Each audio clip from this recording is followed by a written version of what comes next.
Selamat siang. Topik berikutnya adalah metode perencanaan jaringan kerja atau network planning bagian yang teori. Disampaikan oleh Dr. Andes Masroni MM dan Dr. Bambang Sugiono Agus Purwono, Politeknik Negeri Malang.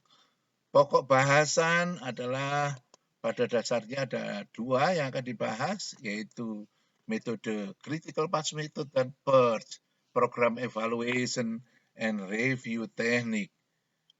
Pendahuluan, tinjauan pustaka, dua metode CPM dan PERT, ringkasan, soal-soal latihan, dan referensi yang digunakan. Tujuannya adalah setelah selesai membaca topik ini diharapkan dapat mendefinisikan tentang proyek. Yang kedua, menjelaskan tentang elemen-elemen suatu proyek. Yang ketiga, dapat menjelaskan tentang critical path method dan program evaluation and review technique, CPM dan PERT.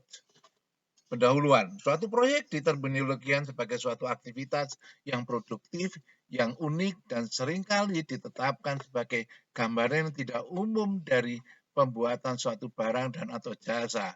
Keunikan ini disebabkan karena keadaan aktivitas-aktivitas yang diperlukan harus dilaksanakan. Pada tingkat perusahaan, suatu proyek meliputi usaha-usaha yang dilakukan untuk penelitian dan pengembangan, seperti merencanakan suatu produk baru, cara pemrosesan baru, merencanakan konstruksi fasilitas baru, strategi pemasaran baru, dan jadwal pemeliharaan pada satu sistem produksi. Proyek-proyek yang besar biasanya membutuhkan usaha-usaha yang terkoordinasi antara pihak pemerintah dan atau pihak swasta. Tinjauan pustaka. Yang pertama yang perlu kita bahas adalah elemen-elemen dari suatu proyek. Dengan tanpa memperhatikan ukuran dan kompleksitas, di mana suatu proyek dideskripsikan oleh beberapa elemen tertentu terdiri dari sekumpulan aktivitas, yang kedua kejadian, yang ketiga aktivitas yang mendahului, yang mengikuti dan urutannya, precedent and sequencing restriction and the activity. Yang ketiga adalah lintasan kritis. Lintasan kritis seperti membangun rumah itu tidak mungkin gentengnya dipasang dahulu, tetapi mulai dari marking, fondasi, kemudian penggalian tanah, fondasi, pasang kolom, kuda-kuda, kemudian pemasangan reng, usuk, baru genteng. Tidak mungkin ngecat rumah dulu baru masang kolomnya. Jadi ada satu lintasan yang tidak bisa dilewati oleh yang lain yang dinamakan milestone atau lintasan kritis. Suatu aktivitas bisa terjadi berkenaan dengan waktu atau durasi dan sumber daya yang dikonsumsi untuk menyelesaikan aktivitas tersebut, atau dengan pernyataan yang jelas adalah dari kapan mulai dan kapan berakhirnya aktivitas tersebut. Contoh, yang pertama penulisan pembuatan program komputer, yang kedua penggalian tanah, kapan mulai, kapan selesai, dan untuk pembuatan suatu pembangunan terminal. Dan yang ketiga adalah pengajian peralatan yang baru. Kejadian atau event, suatu kejadian merupakan suatu kondisi di mana tanda-tanda memulai atau mengakhiri suatu aktivitas, bukan merupakan waktu yang dikonsumsi atau kebutuhan suatu sumber daya yang lain, tetapi merepresentasikan suatu titik atau simpul atau buhul atau node di mana satu atau beberapa tugas harus dilakukan. Kejadian-kejadian yang pasti dinamakan milestone, karena kejadian ini merepresentasikan fase-fase yang penting dengan lengkap dari suatu proyek. Contoh, penandatanganan suatu perjanjian atau persetujuan dari izin instalasi fasilitas baru untuk memulai diimplementasikan sesuai dengan urutannya. Kedua, pengujian secara lengkap dari suatu program komputer, misalnya tentang inventory control untuk peralihan dari suatu sistem yang manual. Urutan atau precedent restriction. Precedent restriction ini merupakan spesifikasi suatu urutan di mana bermacam-macam aktivitas dapat dilaksanakan. Untuk menentukan presiden restriction suatu aktivitas yang telah diketahui, maka harus mengetahui yang pertama prerequisite activity, merupakan aktivitas-aktivitas yang mana yang harus diselesaikan dengan segera sebelum mempertimbangkan aktivitas yang lain atau untuk memulai. Misalkan sebelum fondasi, gali tanah dulu.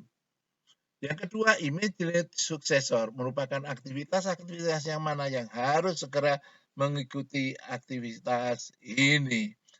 Setelah pasang fondasi, perlu pasang pengecoran untuk slope. Nah, itu.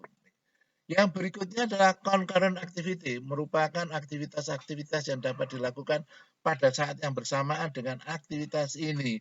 Misal pada saat pengecoran untuk kolom gedung, maka ada sekelompok lain, orang karyawan lain yang sedang membuat kusen pintu atau daun pintu atau kusen jendela atau daun jendela secara bersamaan.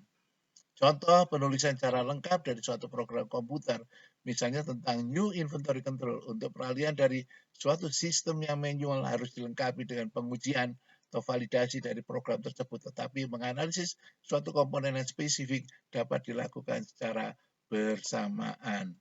Sumber daya, unjuk kerja atau kinerja dari aktivitas-aktivitas suatu proyek bergantung pada tipe dan jumlah aktivitas-aktivitas yang diperlukan.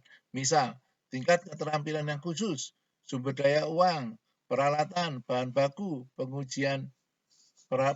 peralatan uji. Tujuan dari penjadwalan suatu proyek adalah yang pertama, perlu beberapa pertanyaan yang perlu dilakukan. Berapa durasi yang tersingkat untuk menyelesaikan suatu proyek tertentu? Yang kedua, aktivitas-aktivitas mana yang merupakan atau menimbulkan bottleneck yang harus dimonitor secara ketat? Tiga, bagaimana fleksibilitas atau kelonggaran dari aktivitas-aktivitas non-bottleneck?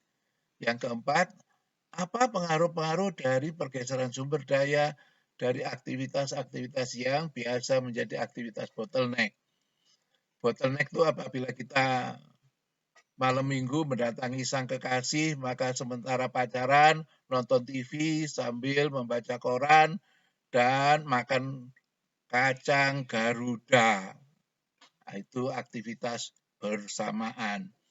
Bila selang waktu dari suatu aktivitas tidak pasti berapakah besarnya probabilitas dari suatu penjadwalan dapat mencapai deadline. Macam penjadwalan proyek ada dua macam, yaitu critical path method dan program evaluation and review technique. Nah, dua metode network planning ini akan dibahas pada bagian yang berikutnya. Disampaikan oleh Mas Roni dan Bambang Sab, Politeknik Negeri Malang. Terima kasih.